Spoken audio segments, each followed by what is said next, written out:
नमस्ते बच्चों, आप सभी को अपने स्कूलों से यह एडगेट अभ्यास पुस्तिका मिल चुकी होगी। आज चलिए इस वीडियो में मैं आपको आज कक्षा 8वीं की गणित के सभी हल बताने जा रहा हूं।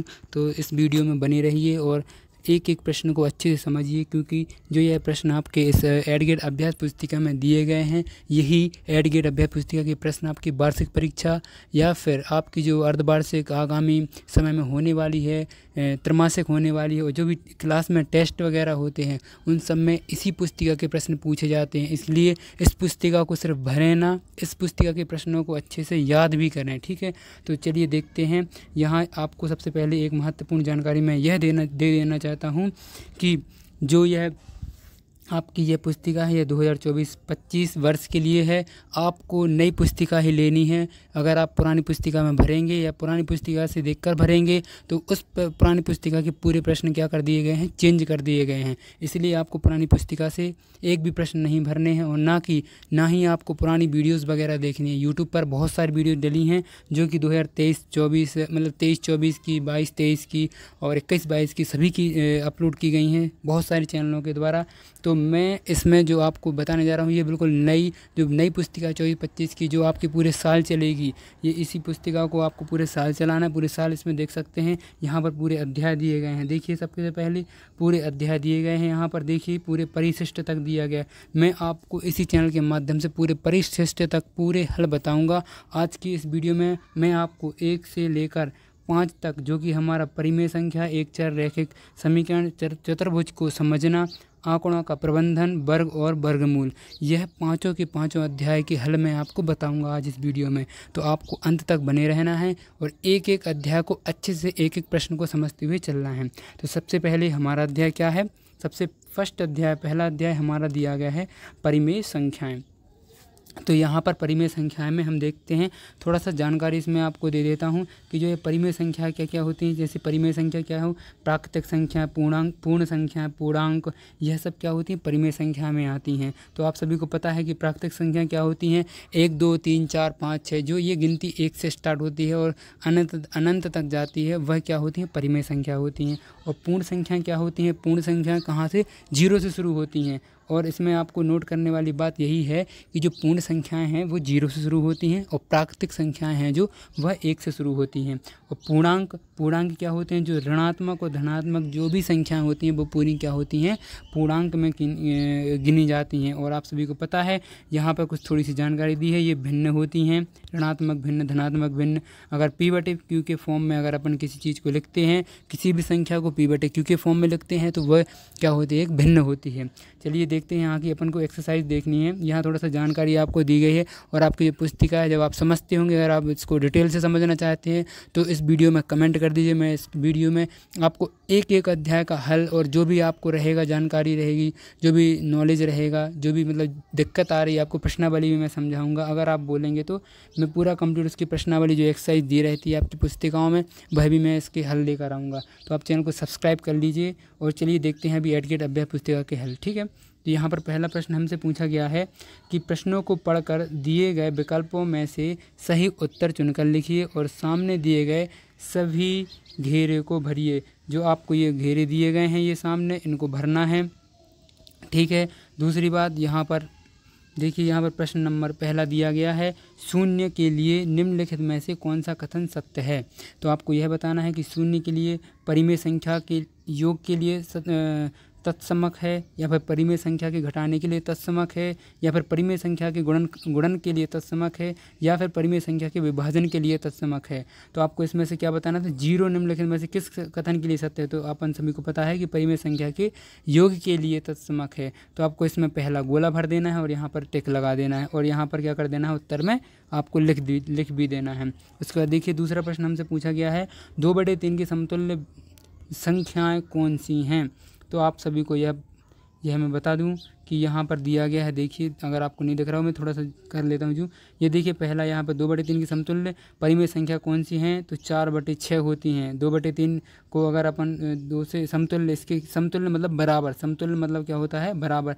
तो इसको अगर 2 से काटेंगे तो 4/6 ही आएगा, है ना। तो इसमें आपको C भर देना है और यहाँ पर C में क्या कर देना है, यहाँ पर गोला कर देना है। ठीक है, इसके बाद देखिए स्टूडेंट, यहाँ पर हमें दिया गया है कि निम्नलिखित में से कौन सी संख्या आपने अपने मानक रूप में है। तो अपने मानक रूप में कौन सी संख्या है, तो आप सभी को पता है कि 1/2 अपने मानक रूप में है, तो सी आपको टिक कर देना है और 1/2 लिख देना है और यहाँ पर सी नंबर का टिक कर देना है। ठीक है, उसके बाद देखिए चौथा प्रश्न हमसे पूछा गया है, एक 7/2 मीटर लंबाई वाले कपड़े में से 5/3 मीटर कपड़ा फाड़ने पर कितना कपड़ा शेष बचेगा। तो इसमें आपको यह बताना था कि अगर हमें एक 7/2 मीटर लंबा एक कपड़ा दिया गया है जिसमें 5/3 मीटर कपड़ा फाड़ने के पर कितना कपड़ा बचेगा, तो इसमें भाग दे देंगे, सिंपल सा है। तो अपना क्या आ जाएगा 11/6 इसमें क्या आ जाएगा, इसका उत्तर आ जाएगा और इधर आपको बी ऑप्शन भर देना है। उसके बाद देखिए प्रश्न नंबर 5वां, एक आयताकार भूमि की लंबाई अगर हमें क्या दी गई है 17.2 मीटर और चौड़ाई हमें अगर क्या दी गई है 13.2 मीटर दी गई है, तो हमें क्या बताना है कि भूमि पर परिमाप कितना होगा। भूमि पर कितना परिमाप होगा अगर हमें यह लंबाई दी गई है और चौड़ाई यह दी गई है, दो आपको ये लंबाई और चौड़ाई दी गई है। तो आयताकार वृत्त है तो आप सभी को पता है कि इसका आयताकार का परिमाप क्या हो जाता है, ए मतलब जो 2 बाहर लिखते हैं 2 धन लंबाई गुणे चौड़ाई नहीं, इसका क्या होता है 2 धन ए धन बी, ये हो जाता है इसका क्या सूत्र हो जाता है, 2 बाहर रहता है और क्या आ जाता है ए धन बी आ जाता है और ये क्या हो जाती है इसकी परिमाप हो जाती है। तो इसको आपको ये सूत्र में लगा देना है, लंबाई लिख देनी, चौड़ाई लिख देनी है और उसके बाद आपको इसका आंसर निकाल देना, तो इसका आंसर आ जाएगा। उसके बाद देखिए यहाँ पर अगला दिया गया है, दिए गए प्रश्नों को हल कीजिए। प्रश्न नंबर 6वां है, देखिए यहाँ पर दिया गया है हमें कि 4/9 ऋण 4/9 और धन ऋण 4/9 का मान ज्ञात करना है। तो ऋण 4 ये ऋण, तो ये ऋण क्या हो जाएगा, यहाँ ऋण आ जाएगा। इस प्रकार आपको लिखना पड़ेगा ऋण 4 बटे, फिर यहाँ क्या लिख देना आपको बटे में यहाँ 9 लिख देना है। उसके बाद इसको हल करेंगे तो ऋण 4 क्या हो जाएगा, ऋण 8 हो जाएगा और बटे में 9 रहेगा। तो इस प्रकार आपको ये लिख देना है। ठीक है, उसके बाद देखिए अगला प्रश्न हमें दिया गया है प्रश्न 7, सरल कीजिए। आपको यह क्या करना है, सरल करना है, मतलब इसको हल करना है। तो 3/7 है, 3/7 गुणित 28/15, 28/15 भागित 14/5। तो आप सभी को पता है कि जो ये भाग वाली संख्या है इसको हम क्या कर लेते हैं, जैसे अगर 3/7 गुणित 28/15 लिखा है और जो भाग वाली संख्या है उसको गुणा में लिख देते हैं और जो 5 है जो हर की संख्या वो ऊपर की संख्या नीचे, मतलब 5/14 लिख देंगे इसको। तो ये 5 से कट जाएगा, 5 3 15 आ जाएगा और इसको सॉल्व कर लेंगे मतलब। तो देखिए मैंने यहाँ पर सॉल्व करके बताया है कि आप इसको काट लेंगे और इसके बाद जो 14/15 है 5/14 इसको लिख देंगे। उसके बाद देखिए इसको पहले काट लिया था, यहाँ आप काट सकते हैं 3 5 15, ठीक है, और 7 3 7 28, तो 4/5 आ जाएगा। मैंने ये 4/5 लिख दिया। उसके बाद गुणा में इसको ऊपर नीचे कर देंगे तो ये 5/4 आ जाएगा। उसके बाद ये इससे कट जाएगा, 5 से 5, 2 दूनी 4, 2 7 14, तो 2/7 ये अपना उत्तर आ जाएगा। उसके बाद देखिए 8वां प्रश्न हमसे पूछा गया है, एक हवाई जहाज़ 1 घंटे में 1020 किलोमीटर दूरी तय करता है तो वह 25/6 घंटे में कितनी दूरी तय करेगा। तो आप सभी को यही बताना है कि अगर एक हवाई जहाज़ है वह 1 घंटे में 10.20 किलोमीटर की दूरी तय करता है तो वह 25.6 घंटे में 25/6 घंटे में कितनी दूरी तय करेगा। तो हम सभी जानते हैं, इसमें एकक नियम लगा देंगे कि 1 घंटे में 10 से 20 किलोमीटर की दूरी तय करता है, अतः 25/6 में कितनी करेगा, 10 गुणित 25/6 आ जाएगा और ये इसका उत्तर आ जाएगा। उसके बाद देखिए 9वां प्रश्न, वितरकता के उपयोग में निम्नलिखित का मान ज्ञात कीजिए। तो आपको ये दिया है, इसका क्या करना है, मान ज्ञात करना है। तो वितरकता का नियम हमें सबसे पहले इसमें महत्वपूर्ण यही है कि हमें वितरकता का नियम पता रहना चाहिए कि a गुणित b धन b गुणित c बराबर क्या होता है, b बाहर ले लेते हैं और a गुणित c आ जाता है और इसको इस प्रकार हल कर लेते हैं। देखिए बच्चों, आप सभी देख सकते हैं यहाँ पर मैंने हल किया है एकदम। देखिए सबसे पहले आप इस प्रकार लिखेंगे, फिर इस प्रकार लिखेंगे ये 6 अगर आपको कहीं भी समस्या जाती है तो कमेंट कर बताइएगा मुझे, ठीक है। अगला प्रश्न देखते हैं, प्रश्न नंबर 10वां, यदि 143 मीटर लंबे तार में बराबर लंबाई की 26 टुकड़ों को बांटा जाए तो प्रत्येक टुकड़े की लंबाई क्या होगी। तो हमें यह बताना है कि प्रत्येक टुकड़े की लंबाई क्या होगी। तो सबसे पहले आप 26 टुकड़ों की लंबाई 143 मीटर है, अतः एक टुकड़े की लंबाई इतनी है बराबर, भागित क्या आ जाएगा 26। तो ये 143 गुणित 126 आएगा। बराबर में क्या लिखेंगे हम, ये बराबर आपको इसके बराबर में लिखना है। और उसके बाद देखिए ये हमारे उत्तर आ जाएगा 11/4 मीटर।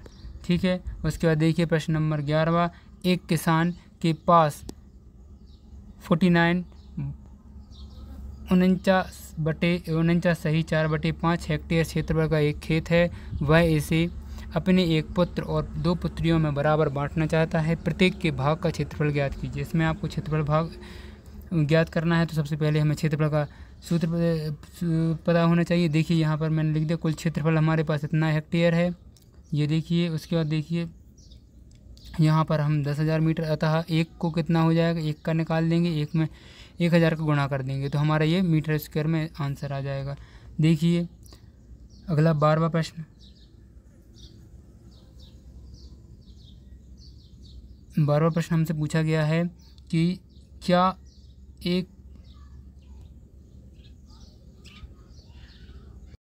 हमसे यहाँ 12वां प्रश्न पूछा गया है, क्या एक सही 2/3 का गुणात्मक प्रतिलोम 0.6 है क्या, अथवा क्यों नहीं। अगर है तो क्यों है, और अगर नहीं है तो क्यों नहीं है। तो हाँ, अपन देखते हैं सबसे पहले इसमें आपको ऐसा ही लिखना है कि हाँ यह एक गुणात्मक प्रतिलोम है। क्यों है, क्योंकि अगर अपन इसको सॉल्व करेंगे, अगर हल करेंगे तो 3 का गुणा 1 में करेंगे तो 3 एकम 3 और यहाँ 2, 3 2 5/3 आ जाएगा, जो इसका प्रतिलोम है। ये मतलब 5/3, अगर इसको हल करेंगे तो क्या आ जाएगा, 0.6 आ जाएगा, इसलिए ये क्या है, प्रतिलोम है।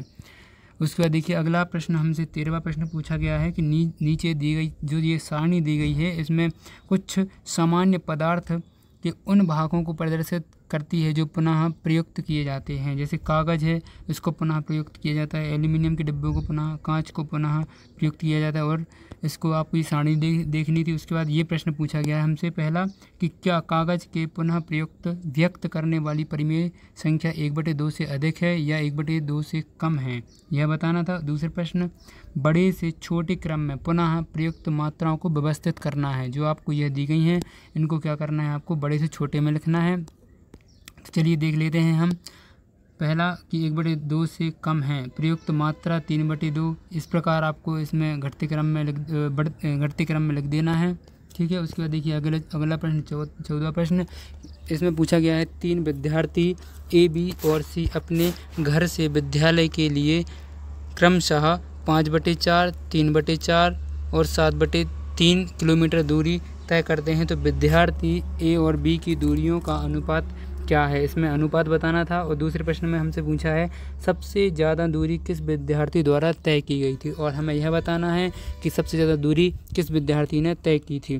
तो सबसे पहले देख लेते हैं हम यहाँ पर, इस प्रकार आप इसको हल करेंगे। सबसे पहले आप लिखेंगे A अनुपात B, फिर लिखेंगे आप 5/4 अनुपात 3/4, और उसको इस प्रकार हम हल करना जानते हैं, इस प्रकार हल कर लेंगे। उसके बाद हमसे दूसरा प्रश्न पूछा गया था कि सबसे ज़्यादा दूरी कौन तय करेगा। तो सबसे ज़्यादा दूरी किसने तय की है, सी ने तय की है, और 7/3 किलोमीटर दूरी तय करेगा। उसके बाद देखिए अगर आप इसको विवरण पूर्वक समझना चाहते हैं तो इस अध्याय 1 की मैं एक अलग से वीडियो अपलोड करूंगा, अध्याय 2 की अलग से वीडियो अपलोड करूंगा, उसमें आप देखिएगा, है ना, विवरण से। उसका देखिए नीचे एक मैजिक वर्ग है, एक ये मैजिक वर्ग आपको दिया गया है, यह आकृति दी गई है। इसमें यहाँ पर खाली स्थान थे मैंने भर दिए हैं, इसको आपको पूर्ति करना था, तो इस प्रकार आप इसमें पूर्ति कर सकते हैं। देखिए मैंने एकदम भर दिए हैं, आप इसको लिख लीजिए। इसी प्रकार इसको आप एक बार मिटाकर इधर ये हटा लीजिएगा और एक बार खुद से प्रैक्टिस करिए एक बार भर के, क्योंकि यह परीक्षा में आते हैं। देखिए उसके बाद यहाँ से हमारा अध्याय दो शुरू होता है। तो चलिए देखते हैं अध्याय 2। तो अध्याय 2 हमारा दिया गया है, यहाँ से अध्याय 2 में हमें एक चर वाले रैखिक समीकरण को समझना है। तो इसके प्रश्नों को देखते हैं, इसके प्रश्न मैंने हल कर लिए हैं। यहाँ आपको देखिए एक भरने के लिए दिया गया था कि बताइए इसमें कौन से समीकरण हैं और कौन से नहीं हैं, बॉक्स में हाँ या ना लिखना है। आपको यह बताना है कि समीकरण कौन से हैं, इनको छांट कर लिखना था, जो हैं उनको समीकरण लिखना था, जो नहीं है उनको नहीं लिखना था। तो अभी तो मैं सिर्फ आपको इसके हल बता रहा हूँ, अगर समझना है तो आप इसकी पर्टिकुलर एक जो वीडियो डली है अध्याय 2 की, उस पर जाकर आप समझिएगा। उसके बाद देखिए आगे प्रश्न हमें दिया गया है। प्रश्नों को पढ़कर दिए गए विकल्पों में से सही उत्तर चुनकर लिखिए और सामने दिए गए सभी घेरों को भरिए। आपको देखिए यहाँ पर पहले वाले में दिया गया था हमें कि निम्नलिखित में से कौन सा गणितीय कथन समीकरण है। इसमें गणितीय समीकरण बताना था, पहला वाला इसमें आपको भर देना है, ये है। उसके बाद इसमें फर्स्ट गोला कर देना है। उसके बाद देखिए दूसरा प्रश्न हमसे पूछा है कि यह मान क्या होगा, इसका आपको सॉल्व करना था और x का मान निकालना था। तो x का मान क्या हो जाएगा, 11/3 आएगा हल करने के बाद, और आपको ये करना है और यहाँ पर गोला भरना है। उसके बाद देखिए प्रश्न नंबर 3, एक चर रैखिक समीकरण के हल लिखना है। आपको यह बताना है एक चर वाले रैखिक समीकरण के हल कितने होते हैं। तो केवल एक हल हो सकता है ना, केवल एक हल हो सकता है। बी वाला इसका क्या हो जाएगा, सही उत्तर हो जाएगा। उसके बाद देखिए चौथा प्रश्न, दो संख्याओं का योग 16/7 है, यदि एक संख्या 11/7 है तो दूसरी संख्या कौन सी है। तो आपको इसको हल करना है और बताना है कि दूसरी संख्या कौन सी होगी। तो मैंने इसका हल किया और देखिए 5/7 इसका आंसर आता है। आप इसको अभी भर लीजिए, समझेंगे। अपन इसकी एक अलग से वीडियो बनाऊंगा जिसमें अध्याय 2 अध्याय 1 अलग अलग रहेंगे, उसमें मैं समझाऊंगा आपको। उसके बाद देखिए प्रश्न नंबर 5वां, किसी संख्या के 3 गुने में 15 जोड़ने पर 93 प्राप्त होता है, वह संख्या कौन सी है। तो आपको यह बताना है कि अगर 15 किसी संख्या के 3 गुना, संख्या का 3 गुना करो और उसमें 15 जोड़ो और उसके बाद प्राप्त आपको 93 होता है, तो आपको बताना कि संख्या कौन सी है। देखिए उसके बाद दिए गए प्रश्नों को हल कीजिए। आपको यह प्रश्न दिया था 5x ऋण 3 बराबर x धन 2, इसको हल करना था। मैंने इसको देखिए यहाँ पर हल करके बताया है पूरा कि अगर आप इस प्रकार लिखेंगे 5x - 3 बराबर x धन 2, तो इसको पक्षांतर करेंगे इस प्रकार और आपका x की मान आ जाएगी 5/4। उसके बाद देखिए यहाँ पर 7वां प्रश्न, किसी संख्या को 8 से भाग दिया जाता है तो परिणाम क्या होता है, ऋण 3 प्राप्त होता है। और संख्या ज्ञात कीजिए। यहाँ पर आपको संख्या ज्ञात करनी थी कि जैसे हमने माना वह संख्या x है, तो x/8 आ जाएगा, क्योंकि 8 से क्या करना है, x से भाग देना है। तो x/8 बराबर क्या लिख देंगे हम, ऋण 3 लिख देंगे। उसके बाद x के मान निकाल देंगे, ऋण 3 × 8 बराबर क्या आ जाएगा, 24 हमारा उत्तर आ जाएगा। 8 3 24 ऋण का आएगा, बस ये ध्यान रखना आपको, है ना। उसके बाद देखिए प्रश्न 8वां, रमेश ने एक संख्या रमेश ने सोची, उसका 3 गुना किया और उसमें 20 जोड़ा, उसमें क्या जोड़ा, 20 जोड़ा। परिणाम संख्या को 25 से भाग देने पर 4 प्राप्त होता है, तो वह संख्या क्या होगी। तो इधर हम क्या करेंगे, वह माना संख्या x है, x मान लेंगे, इसलिए क्या हो जाएगा, x धन, यह समीकरण बनेगा हमारा कि 2x धन 20/25 बराबर क्या आ जाएगा 4। उसके बाद हम क्या करेंगे, इसको 25 को पक्षांतर कर देंगे, तो 25 चौके 100 में से फिर 20 घट जाएगा हमारा। उसके बाद देखिए 20 घट जाएगा, इस प्रकार 20 घट जाएगा, बराबर में आएगा 2x। उसके बाद 20 घटाएंगे तो 80 आ जाएगा, 80/20 आ जाएगा, x के मान कितना आ जाएगा, 40 आ जाएगा। देखिए आगे 9वां प्रश्न हमसे पूछा गया है कि 10 में 2 क्रमागत गुणजों का योग 210 है, अतः तब इनमें से छोटा गुणज क्या होगा। तो हमें बताना छोटा गुणज कौन सा होगा। तो माना पहला गुणज 10x है तथा दूसरा गुणज कितना है, 10x धन 10 होगा। तो इसके बाद हमें क्या है, ये इस प्रकार हम हल करेंगे यहाँ से कि पहले 10x धन 10 बराबर 210 लिख लेंगे, फिर उसके बाद 20x बराबर ये आ जाएगा। उसके बाद देखिए यहाँ पर हमें x बराबर 200/20 लिख देना है, बराबर में 10। तो उसके बाद छोटा गुणज हमें बताना था, तो छोटा गुणज क्या आ जाएगा हमारा, छोटा गुणज आ जाएगा 10x बराबर 10 × 10 बराबर 100 आ जाएगा। और उसके बाद ये हमारा उत्तर आ जाएगा 100, ठीक है। उसके बाद देखिए यहाँ पर 10वां प्रश्न हमसे पूछ रहा है कि x के किसी मान के लिए निम्न प्रकार का परिमाप 186 है। तो हमें यह बताना है कि ये आपको एक आकृति दी गई है, इस आकृति में आपको इसका परिमाप अगर हमें 186 दिया गया है तो हमें x का मान ज्ञात करना है। तो हम सभी जानते हैं कि आकृति क्या है, एक आयताकार आकृति है। कैसी आकृति दिख रही है, हमें एक आयताकार आकृति दिख रही है। अतः आयताकार आकृति का परिमाप क्या होता है, 2 गुणित लंबाई धन चौड़ाई, यह क्या होता है, परिमाप होता है। यह आपको याद रहना चाहिए, यह सूत्र, ये इसी सूत्र का हम उपयोग करेंगे। तो देखिए 186 बराबर में लिख देंगे, उसके बाद इसको सूत्र में इसकी मान रख देंगे लंबाई का और चौड़ाई का, और उसके बाद हमारा यह उत्तर आ जाएगा x। इसको पक्षांतर करके इसका उत्तर निकाल लेंगे 3। अगर आप इसको विस्तार पूर्वक समझना चाहते हैं तो मेरी एक अध्याय 2 की अलग से वीडियो अपलोड करूंगा, उसमें आप जाकर देखिएगा। देखिए प्रश्न नंबर 11वां हमसे पूछ रहा है कि एक बाड़ई एक पलंग बनाने के लिए 2600 रुपये लेता है। इसमें प्रयोग की गई सामग्री है वह कितनी है? उसकी लागत है 1100 रुपये और मजदूरी 200 रुपये प्रति घंटा है। तो बाड़ई ने कितने घंटे कार्य किया? तो हमें यह बताना है कि बाड़ई ने कितने घंटे कार्य किया। तो पलंग बनाने की कुल मजदूरी कितनी लग रही है? 200 प्रति घंटा लग रही है। और ये हम यहाँ लगा लेंगे, पहले 2600 में से 1100 घटा देंगे तो हमारा 1500 रुपये आ जाएगा। और उसके बाद हम यहाँ पर 200 प्रति घंटे के हिसाब से वो कार्य करता है, तो 1500 रुपये में कितना करेगा? तो वो 15/2 आ जाएगा। इसके बाद देखिए उसको 15/2 को हल करेंगे तो 7 सही 1/2 घंटे हमारा उत्तर आ जाएगा। उसके बाद देखिए 12वां समीकरण, प्रश्न नंबर 12, समीकरण हल कीजिए। यहाँ पर हमें समीकरण को हल करना था तो मैंने यहाँ से स्टार्ट किया है ये हल। देखिए यहाँ से हल स्टार्ट है, यहाँ ये लिखा हुआ है कि Z/2, फिर उसके बाद ये लिख देना आपको, ये सब है ना इस प्रकार। फिर उसके बाद ये आएगा और इधर फिर उसके बाद इस साइड आएंगे आप, ये लिखेंगे, ये लिखना है आपको, फिर ये लिख देना है। फिर उसके बाद हमें Z का मान निकालना है, तो फिर ये Z बराबर 9 × 6/20 और 27/10 हमारा उत्तर आ जाएगा। उसके बाद देखिए 13वां प्रश्न, समीकरण हल कर उत्तर की जाँच कीजिए। तो 5x - 2 2x - 7 बराबर 3x - 1 धन 7/2। तो यह हमें इस प्रकार हल करना है। देखिए मैंने हल कर बताया है पूरा। देखिए 5x - 4 लिखेंगे धन 14 बराबर यह समीकरण लिख देंगे। फिर उसके बाद ये वाली लाइन, फिर ये वाली लाइन आएगी। फिर उसके बाद आपको यह लिखना है कि -5x बराबर 25/2। फिर उसके बाद x का मान आ जाएगा हमारा 2 सही 1/2। उसके बाद देखिए 14वां प्रश्न हमसे पूछा गया है, एक माँ और उसकी 2 पुत्रियों ने एक कमरे का निर्माण 7500 रुपये में करवाया। कितने में? 7500 रुपये में करवाया। बड़ी पुत्री ने क्या किया? बड़ी पुत्री ने अपनी माँ के भाग की धनराशि की 3/8 धनराशि का योगदान दिया तथा छोटी पुत्री ने अपनी माँ के भाग की धनराशि का 1/2 धनराशि दी।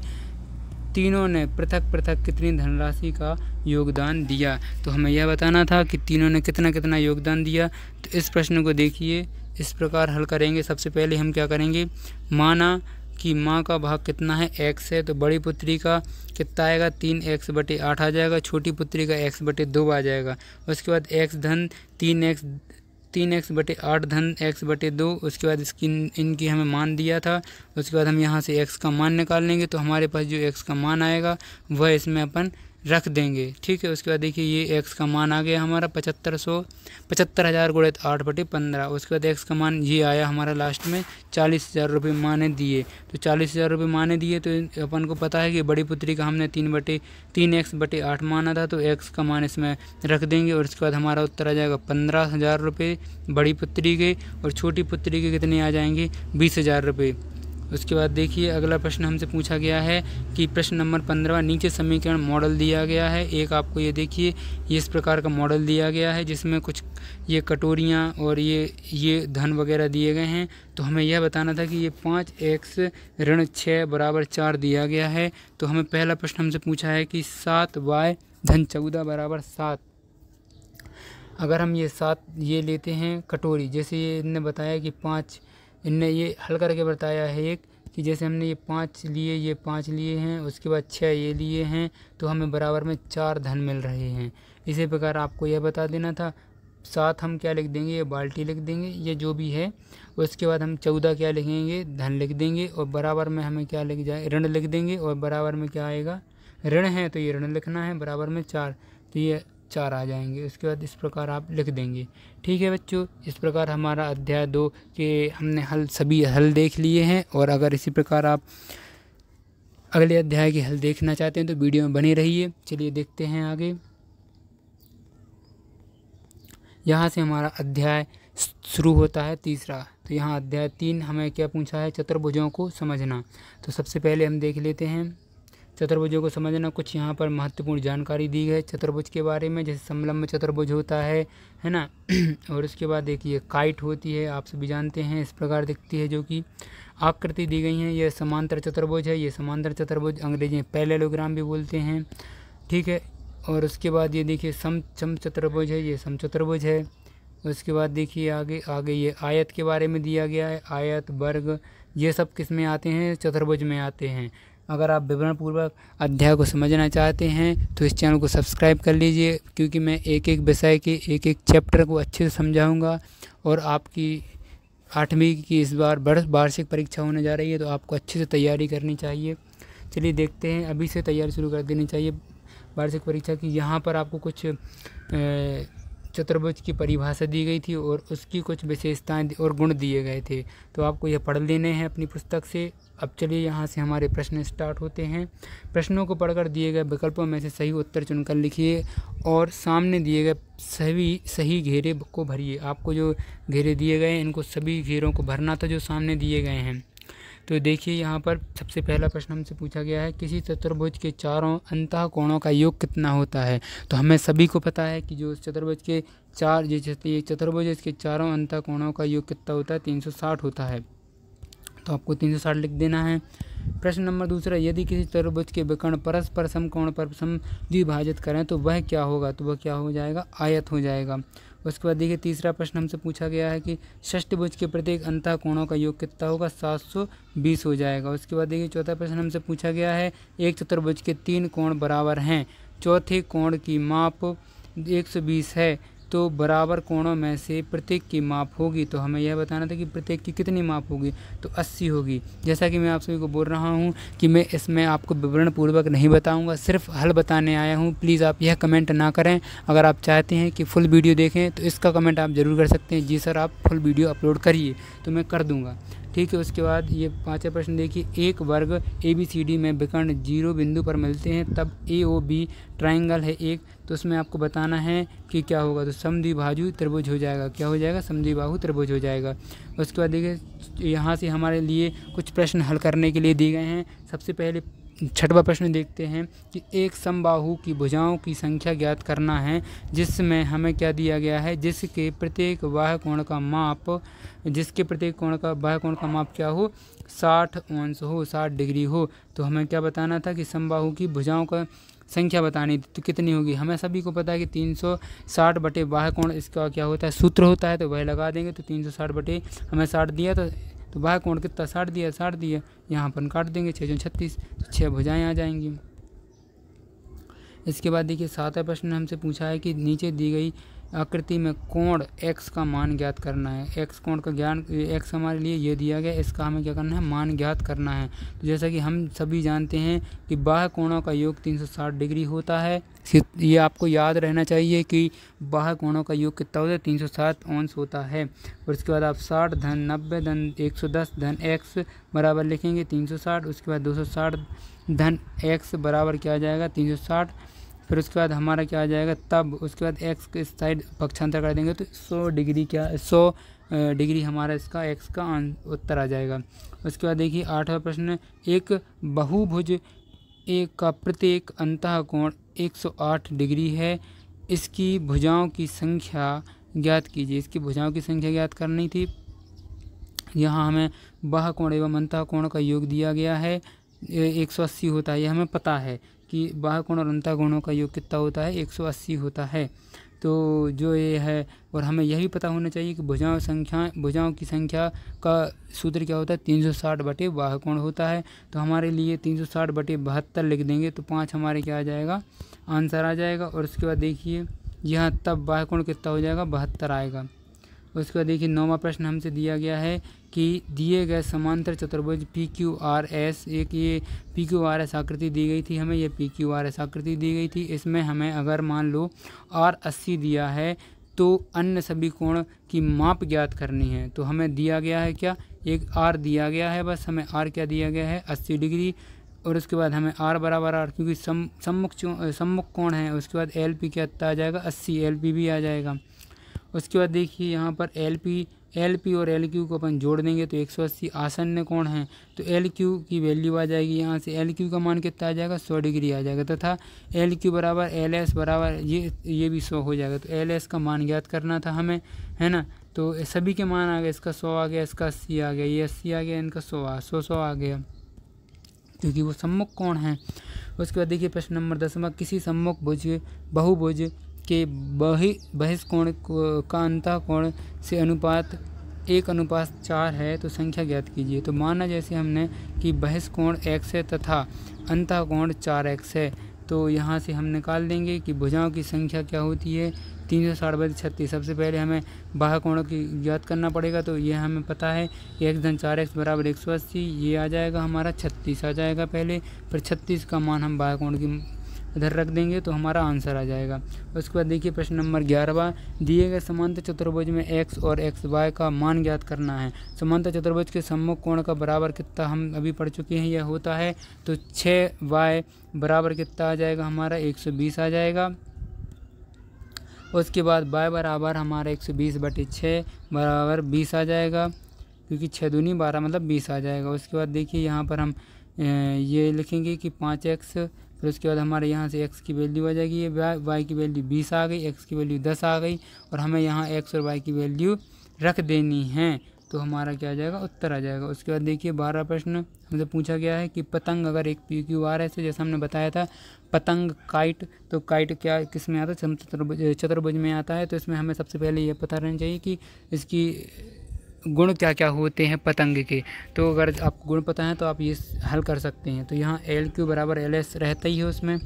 उसके बाद आप जैसे ये है तो इसमें क्या है एल क्यू बराबर एल एस रहता है, और उसके बाद हमें क्या कर देना है वाई का मान निकाल लेना है। यहाँ से 110 दिया है तो 110 दिया, अतः क्या हो जाएगा x धन 110 60 10 धन 110 बराबर 360 आ जाएगा, और x धन 280 बराबर 360 आ जाएगा। x बराबर 360 ऋण 280 बराबर 80 आ जाएगा हमारा, ठीक है। उसके बाद देखिए 13वां प्रश्न, दिए गए आयत पेयर में ARI और RMI और PMA ज्ञात कीजिए। हमें क्या क्या ज्ञात करना है, एक तो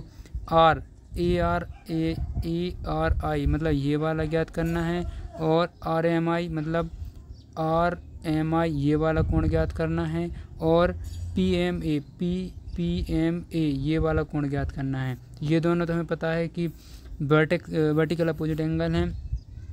उसके बाद देखिए यहाँ पर ये हमें दिया गया है, ये दोनों बराबर हैं तो ये 70 आ जाएगा। PMA कितना आ जाएगा 70 आ जाएगा। सबसे पहले तो ये क्लियर हो गया, PMA कितना आ गया 70 आ जाएगा इतना। और उसके बाद ये हमारा 90 में से 35 घटाएंगे तो 55 आ जाएगा। उसके बाद 90 में से 35 ये 55 आ जाएगा हमारा। क्या आई वाला ये RIP कितना आ जाएगा हमारा 55 आ जाएगा। फिर उसके बाद हमारा 180 70 आ जाएगा। तो हमारे लिए पूरे ये कोण हमें इस प्रकार पता चल जाएंगे। उसके बाद देखिए अगला प्रश्न 14वां प्रश्न दिया गया है कि 30 डिग्री 60 डिग्री 90 डिग्री कोणों वाले दो समान सेट सॉफ्टवेयर के आपस में मिलाकर दो अलग अलग प्रकार के चतुर्भुज बनाइए, और प्रत्येक चतुर्भुज को अवलोकन का निम्न तालिका में लिखना था। तो हमने ये भर दी है, आप इस प्रकार इसको पूरा उतार लीजिए, और मैं आपको एक अलग से वीडियो बनाऊंगा उसमें समझाऊंगा अच्छे से। उसमें देखिए यहाँ पर हमें दिया गया है एक पतंग विशिष्ट प्रकार का चतुर्भुज बनाकर उससे बाह्य कोण की माप ज्ञात करना है। तो बाह्य कोण का माप एक आपको काइट बनानी है इस प्रकार, और इसमें जो उसके दिया गया था कि बाह्य कोण का योगों का मान ज्ञात करना है। तो देखिए यहाँ पर इन सब के योगों का मान कितना हो जाता है, बाह्य कोण के योगों का मान 360 डिग्री हो जाता है। इस प्रकार हमारा यह अध्याय 3 खत्म होता है। अध्याय 3 के पूरे हल हमने देख लिए हैं। इसी प्रकार मैं आपको अब नेक्स्ट वीडियो में देखिए यहाँ पर ये देखिए यहाँ पर मैं आपको अध्याय 4 बताने जा रहा हूँ, जिसमें इसका नाम है आंकड़ों का प्रबंधन। तो इसमें हम आंकड़ों का प्रबंधन देखेंगे। यहाँ पर देखिए सबसे पहले तो चलिए देखते हैं, ये हमें दिया गया है यहाँ से कि सबसे पहले इस प्रश्न को देखते हैं कि प्रश्नों को पढ़कर दिए गए विकल्पों में से सही उत्तर चुनकर लिखिए और सामने दिए गए सही घेरे को भरना है। जैसा कि आप पिछले अध्याय में भी करते आए हुए हैं, वैसे इसमें करना है आपको कि जो आपको गोले दिए गए हैं वह भरना है और यह विकल्प आपको देखना है। तो सबसे पहले हम प्रश्न पढ़ते हैं। पहला प्रश्न में क्या दिया गया है, संपूर्ण और उसके एक भाग को दर्शाने वाले आलेखीय निरूपण क्या है। तो इसमें क्या रहता है, क्या रहता है, इसमें पाई चार्ट रहता है जो हमें क्या बताया, आलेखीय निरूपण जो बताता है। आपने सभी ने देखा होगा पाई चार्ट, वही उसी का उन्होंने पूछा है कि किसमें बताता है आलेखीय निरूपण, किसमें हम दर्शाते हैं। तो देखिए प्रश्न दूसरा हमसे पूछा गया है, संकेतों का प्रयोग करते हुए आंकड़ों का चित्रीय निरूपण किसमें होता है। तो चित्रीय निरूपण किसमें होता है, चित्रालेख में होता है। उसके बाद देखिए प्रश्न नंबर तीसरा, जब एक पासे को फेंका जाता है तो दो आने का प्रायिकता कितनी होती है। तो अगर एक पास आया तो उसकी प्रायिकता कितनी होगी, 1/6 हो जाएगी, क्योंकि पासे में 6 फलक होते हैं। और उसके बाद देखिए प्रश्न चौथा, जब एक सिक्के को उछाला जाता है तो चित्र प्राप्त करने की प्रायिकता कितनी होगी। अगर एक सिक्के को उछाला जाएगा तो उसमें कितनी प्रायिकता होगी, 1/2 होगी, क्योंकि उसके 2 पहलू होते हैं। उसके बाद देखिए प्रश्न नंबर 5वां, राहुल, वरुण और अनिल एक रंगीन पहिए को घुमाने का खेल खेल रहे हैं। यदि तीर लाल रंग पर रुकता है, तीर लाल रंग पर रुकता है तो राहुल जीत जाता है। यदि तीर नीले रंग पर रुकता है तो वरुण जीत जाता है। यदि तीर हरे रंग पर रुकता है तो अनिल जीत जाता है। इस खेल को न्याय संगत बनाने के लिए निम्न में से कौन सा रंगीन पहिया प्रयोग किया जाना चाहिए, जिससे यह क्या हो, यह खेल न्याय संगत बन जाए। तो मैंने इसको सॉल्व किया था, मेरा उत्तर इसका चौथा वाला, ये वाला उसका उत्तर आया था, क्योंकि पहिया घुमाएंगे अपन, तो ये मेरा उत्तर आ रहा था। उसका देखिए एकदम सही उत्तर है। और ठीक है, इसमें नीचे दिए गए प्रश्नों को हल कीजिए। जो नीचे दिए गए प्रश्न हल है, जैसे 6वां प्रश्न में दिया गया है कि एक थैली में 5 लाल गेंद हैं, 3 पीली गेंद हैं और थैले के अंदर बिना लाल गेंद प्राप्त करने की प्रायिकता कितनी होगी। तो हमें प्रायिकता निकालें, कुल गेंद बराबर हम 5-3 बराबर 8 लिख देंगे, तो हमारा लाल गेंद कितनी आ जाएंगी, 5 आ जाएंगी, है ना, मतलब 5 है हमारे पास। तो अतः लाल गेंद प्राप्त करने की प्रायिकता कितनी हो जाएगी, 5/8 हमारी इसकी प्रायिकता हो जाएगी। ठीक है बच्चों। उसके बाद देखिए हमारा 7वां प्रश्न, जब एक पासे को फेंका जाता है तो निम्नलिखित प्रत्येक घटना की प्रायिकता ज्ञात कीजिए। तो आपको जो अब आप एक बार पासा फेंकते हैं तो क्या क्या आता है, 5 से बड़ी संख्या आती है, 5 से बड़ी संख्या नहीं आएगी, सबसे छोटी अभाज्य संख्या या फिर सम संख्या क्या आएगी। तो उसके बाद देखिए इसका उत्तर क्या आ जाएगा, 5 मतलब बड़ी संख्या 6 है, अतः प्रायिकता कितनी हो जाएगी, 1/6 हो जाएगी। उसके बाद देखिए यहाँ पर 8वां प्रश्न हमसे पूछा है कि निम्न दंड आलेख में अलग अलग शैक्षिक वर्षों में कक्षा 8 के विद्यार्थी की संख्या दर्शाई गई है। ये जो आपको ये दंड आलेख दिया गया है, इसमें अलग अलग शैक्षिक वर्ष और इसमें कक्षा 8वीं के विद्यार्थियों की संख्या दर्शाई गई है ये, और यहाँ पर शैक्षिक वर्ष दिए गए हैं। और हमसे कुल प्रश्न 4 प्रश्न पूछे गए हैं कि इस दंड आलेख में जो आलेख द्वारा सूचना दी गई वो किस बारे में दी गई है, तो हमने यहाँ पर इन सभी के उत्तर लिख दिए हैं। देखिए सॉरी ये कहाँ चला गया, हाँ इसके दंड आलेख हम कौन सा ये वाला कर रहे थे, नहीं ये वाला कर रहे थे कि दंड आलेख की सूचना दी गई है। तो देखिए यहाँ पर सबसे पहले हमें दिया गया है कि कक्षा दंड आलेख, तो कक्षा 8वीं के विद्यार्थियों की संख्या की सूचना दी गई है। दूसरे प्रश्न का उत्तर क्या हो जाएगा, वर्ष 2004-2005 में संख्या में अधिकतम वृद्धि हुई है।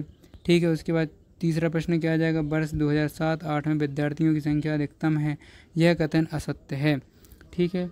अब देखिए इस प्रकार हमें 9वां प्रश्न पूछा गया है कि निम्न द्विदंड आलेख में 2 शैक्षिक वर्षों में एक विद्यार्थी द्वारा अलग अलग विषयों के प्राप्त किए गए अंक दिए गए हैं। अब ये आपको दंड आलेख दिया है, इसमें विषय दिए हैं और एक विद्यार्थी द्वारा प्राप्त किए गए अंक की संख्या दी है। और इसमें आपसे यह कुल प्रश्न पूछे हैं कि इस दंड पहले प्रश्न देख लेते हैं हम कि इस द्विदंड आलेख द्वारा सूचना किसके बारे में दी गई है, किस विषय में विद्यार्थी के प्रदर्शन में सबसे अधिक सुधार हुआ, किस विषय में प्रदर्शन में गिरावट आई, किस विषय में प्रदर्शन में समान रहा। तो इन सभी के हमें उत्तर लिखने थे कि इस द्विखंड आलेख में हमें क्या दिया है, 2005, 2006, 2007 एक छात्र के सभी विद्यार्थियों का प्रश्न को दर्शाया गया है। ठीक है, आप इसको लिख लीजिए। कोई बड़ी कठिन बात नहीं है। आपको अब ये एक आलेख बनाने के लिए आया था इसमें, तो मैंने देखिए ये आलेख बना दिया। इस प्रकार इसका आलेख बनेगा, आप इसको लिख लीजिए, ठीक है। उसके बाद देखिए अगला प्रश्न देखते हैं हम। यहाँ हमें दिया गया है किसी छात्रावास में विभिन्न भाषाएं दी गई, बोलने वाले छात्रों की संख्या नीचे दी गई है। इन आंकड़ों को एक पाई चार्ट द्वारा प्रदर्शित किया जाए। तो ये आपको भाषाएं दी गई थी, जैसे हिंदी, अंग्रेजी, मराठी, तमिल, उनका योग दिया गया है। यहाँ विद्यार्थियों की संख्या का ये 90। ये हिंदी भाषा बोलने वाले 40 हैं, अंग्रेजी भाषा बोलने वाले 50 हैं, मराठी वाले 15, तमिल वाले 10। तो इस प्रकार हमें छात्रों के विद्यार्थियों की संख्या दी गई थी और हमें एक क्या बनाना था, एक पाई चार्ट बनाना था। तो इस प्रकार ये पाई चार्ट बनेगा। यह महत्वपूर्ण है, बहुत ज़्यादा निकाल लीजिए। इस प्रकार आप इसको अच्छे से लिख लीजिएगा। उसके बाद देखिए नेक्स्ट क्वेश्चन 12th वाला कि 672 विद्यार्थियों के स्कूल आने जाने के विभिन्न साधनों को पाई चार्ट में दर्शाना था। हमें क्या बताना था, पाई चार्ट में बताना। चार्ट देखें और निम्नलिखित प्रश्नों को उत्तर दें। तो ये देखिए ये पाई चार्ट दिया गया था और इसमें ये प्रश्न दिए गए थे 2, इनके हमें उत्तर बताने थे कि कितने विद्यार्थी साइकिल से स्कूल जाते हैं, कितने विद्यार्थी बस से स्कूल जाते हैं। तो देखिए सबसे पहला प्रश्न हम सबसे पहले तो हल करेंगे इसको। 672 विद्यार्थी, केंद्रीय प्रवृत्ति की माप 360 होती है पूरे की।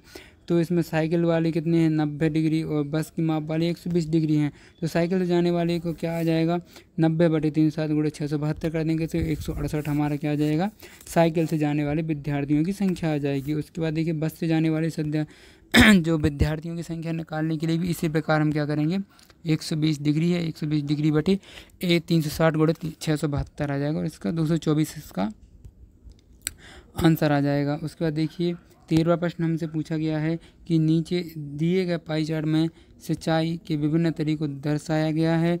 पाई चार्ट पढ़ें, इस पाई चार्ट को हमें पढ़ना है और जो ये प्रश्न दिए गए हैं इसको क्या करना है, इन प्रश्नों को हल करना है। तो देखिए यहाँ पर कितने प्रतिशत भूमि नहरों द्वारा सींची जाती है, 17% भूमि किस माध्यम से सींची जाती है, ट्यूबवेल से सींची जाने वाली भूमि का प्रतिशत कितना है। तो इस प्रकार हमने ये निकाले थे और मैंने आपको बता दी है। ये देखिए यहाँ पर लिखा गया है पहला 46% भूमि नहरों द्वारा सींची गई थी, 17% भूमि टैंकों द्वारा सींची गई है और ट्यूबवेल से 25% भूमि सींची जाती है। उसके बाद देखिए 14वां प्रश्न हमसे क्या पूछ रहा है, किसी व्यक्ति की मासिक आय 15,000 रुपये है और उसके द्वारा मासिक बचत को पाई चार्ट पर दर्शाने वाले त्रिखंड केंद्रीय कोण 60 डिग्री है, तो उसके द्वारा कितनी मासिक बचत की गई है, मासिक आय का कितना प्रतिशत होगा। तो सबसे पहले मासिक बचत बराबर क्या लिखेंगे, केंद्रीय कोण बटे 360 गुणित, क्योंकि पाई चार्ट दिया था उसमें पाई चार्ट में अपन इसी प्रकार का कुल आय, तो ये आ जाएगा हमारा 2500 आय क्या आ जाएगी हमारी, कुल आय आ जाएगी। उसके बाद 2500 आय आ जाएगी हमारी, तो 2500 बटे 1500 गुणित 100 कर देंगे तो 50/2 क्या आ जाएगा हमारा उत्तर आ जाएगा। उसका देखिए 15वां क्वेश्चन हमसे पूछा गया है कि आप अपनी एक दिवस की दिनचर्या में व्यतीत समय स्कूल सोने और खेलने आदि के लिए नीचे दी गई सारणी इन आंकड़ों को पाई चार्ट में आपको दर्शाना है। तो आपको इस प्रकार लिखना है कि स्कूल में हम इतने घंटे रहते हैं, खेलते इतने घंटे, पढ़ाई इतने घंटे, सोते इतने घंटे, ये सब लिख देना और इसको पाई चार्ट में इस प्रकार प्रदर्शित कर देना है, ठीक है। उसके बाद ये हमारा चौथा अध्याय ख़त्म होता है बच्चों। देखते हैं नेक्स्ट अध्याय देखते हैं। यहाँ से हमारा अध्याय 5 चालू होता है जिसमें हमें वर्ग और वर्गमूल के बारे में पढ़ना है। तो इसके प्रश्न उत्तर देखते हैं हम। इसका ही मैंने पूरे हल ढूंढ लिए हैं। यहाँ देखिए प्रश्नों को पढ़कर दिए गए विकल्पों में से सही उत्तर चुनकर लिखिए और सामने दिए गए सभी घेरों को भरिए। सबसे पहले बच्चों आप लोगों से सभी से एक रिक्वेस्ट है कि आप सबसे पहले वीडियो को लाइक करिए और अपने दोस्तों के साथ शेयर अवश्य कर दीजिए इस वीडियो को, क्योंकि आप अकेले नहीं भरना, आपके दोस्तों को भी शेयर करिए जिससे वो भी अपनी पुस्तिका को जल्दी से जल्दी भर पाएँ और रिवीजन और ज़्यादा से अच्छी पढ़ाई कर पाएँ वो लोग, है ना। तो चलिए देखते हैं प्रश्न नंबर पहला प्रश्न हमसे पूछा गया है कि संख्या पैटर्न 1 4 9 16 25 36। तो इसका आपको बताना था कि संख्या का पैटर्न किस प्रकार। तो अगली संख्या क्या आएगी हमारी 49 अगली संख्या आएगी। यहाँ पर देखिए दूसरा प्रश्न हमसे पूछा गया था किसी संख्या के इकाई का अंक 4 या 6 हो तो उसकी वर्ग संख्या के इकाई का अंक कितना होगा। तो क्या आ जाएगा 6 आ जाएगा इसका आंसर। उसके बाद देखिए तीसरा प्रश्न हमसे पूछा 169 का वर्गमूल कितना, 13। 169 का वर्गमूल ये तो सभी को पता है। उसके बाद देखिए चौथा आप सभी को यह गोले भी अवश्य भरने हैं, इसलिए आपको ये गोले भरना ना भूलें आप, है ना। मैं सिर्फ यहाँ बताता चल रहा हूँ आपको। चौथा प्रश्न देखते हैं कि 6 सेंटीमीटर भुजा वाले वर्ग का क्षेत्रफल कितना होगा। तो 36 सेंटीमीटर स्क्वायर आ जाएगा इसका आंसर। उसके बाद देखिए 5.5 मीटर भुजा वाले एक वर्गाकार कमरे में कालीन बिछाने के लिए कितनी वर्ग मीटर कालीन की आवश्यकता होगी इस प्रकार। तो आप इसको हल करना पड़ेगा। हल करने के बाद आपका उत्तर आएगा 3.25 वर्ग मीटर। उसके बाद देखिए नीचे दिए गए प्रश्नों को हल कीजिए। तो यहाँ देखिए संख्या 44 का वर्ग गुणा किए बिना ज्ञात कीजिए। यहाँ पर हमें दिया है कि 44 को गुणा करना, वर्ग को गुणा करना है। 44 का वर्ग मतलब 44, अगर हम इसका वर्ग निकालना चाहें तो कैसे निकाल सकते हैं। तो क्या लिखेंगे हम, सबसे पहले 40 धन 4 लिखेंगे और इसमें हम क्या लगा देंगे, सूत्र लगा देंगे ए धन बी का होल वर्ग वाला, है ना। ए धन बी का सभी को पता है कि ए का वर्ग और बी का वर्ग, और यहाँ क्या आता है 2 धन ए गुणित बी, ठीक है। और ये आप लगा देंगे और इसका उत्तर आ जाएगा यहाँ पर। देखिए 7वां प्रश्न, इसको हल करना था आपको। ये क्या का वर्ग है, सबसे पहले आपको पता रहना चाहिए 12 का वर्ग है। फिर इन दोनों को जोड़ेंगे तो फिर इसमें 64 आएगा, तो ये 8 का वर्ग हो जाएगा। फिर इसमें 48 जोड़ेंगे, फिर ये क्या का वर्ग होता है 256, 256 का होता है 16 का होता है। इस प्रकार आप इसको हल कर लेंगे। देखिए ये हमें दिया गया है 8वां प्रश्न, पाइथागोरस त्रिक लिखिए जिसका एक सदस्य 12 है। पाइथागोरस त्रिक सूत्र 2 मीटर 2 धन, ये आपको पता रहना चाहिए। ये आपको सूत्र बहुत महत्वपूर्ण सूत्र है। ये वाला प्रश्न ये आप याद कर लीजिए, ये आपको बहुत ज़्यादा पूछा जाता है ये वाला प्रश्न।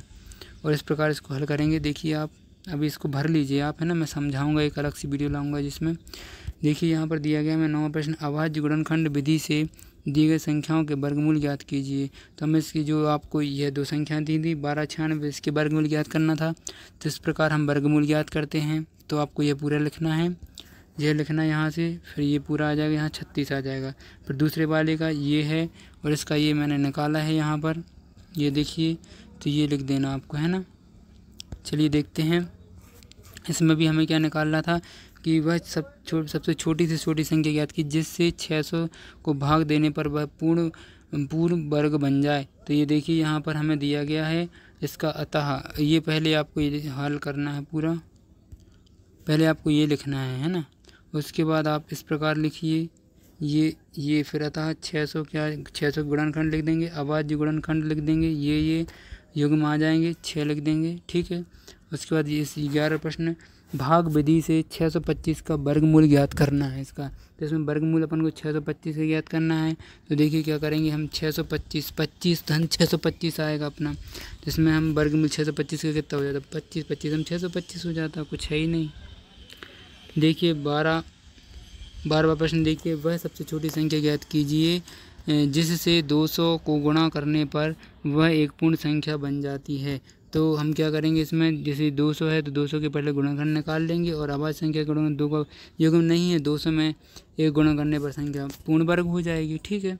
उसके बाद देखिए 13वां, 12 21 ऐसी अद्भुत संख्या के युग्म हैं कि वे इनके वर्ग 144 441 एक दूसरे के अंक पलटने के प्राप्त हो जाते हैं। तो क्या, तो इसमें आपको यह बताना था कि जो 144 को अगर हम पलट देते हैं तो इन दोनों को पलटने पर जो संख्या प्राप्त युग्म होती है वो अद्भुत संख्या युग्म बनती है। जैसे हाँ ऐसा ही होता है, जैसे 13 31 है तो 13 का वर्ग 169 होता है तथा 31 का वर्ग 961 होता है। तो जो एक दूसरे के उलटने पर भी आ रही हैं तो ये क्या होती है, प्राप्त होती है। जैसे दूसरा युग्म क्या है 102 है, इसको पलट देंगे 201 बन जाएगा। इसका वर्ग करेंगे तो ये आएगा, इसका वर्ग करेंगे तो ये आ जाएगा। इसको पलट वर्ग में भी इसको पलटने पर वही आ रहा है और जो इनकी संख्याओं का आता है। तो यही पूछा गया था हमसे। एक व्यापक ड्रिल अभ्यास के लिए विभिन्न स्कूलों के 625 विद्यार्थी हैं। ये 14 प्रश्न हैं, देख लीजिए आप। उसके बाद ये 15 प्रश्न हमसे, यह वाला 15 प्रश्न है। इस प्रकार हमारे पूरे 5 अध्याय की मैंने आपको हल बता दिए हैं बच्चों। अगर आप इसी प्रकार चाहते हैं अगले और 5 अध्याय में डालूंगा, अपलोड करूंगा और एक अध्याय भी अपलोड करूंगा, तो आप मेरे चैनल को सब्सक्राइब कर लीजिए जिससे आपको, और बेल नोटिफिकेशन भी दबा लीजिए जिससे बेल घंटी से आपको नोटिफिकेशन मिल जाएगा। और हमारे टेलीग्राम चैनल भी है, उससे जुड़ जाइए। उससे जुड़ने के लिए आपको हमारे डिस्क्रिप्शन में एक लिंक दी गई है जिससे आप वहां से जाकर टेलीग्राम से जुड़ सकते हैं। थैंक यू, धन्यवाद। मिलते हैं नेक्स्ट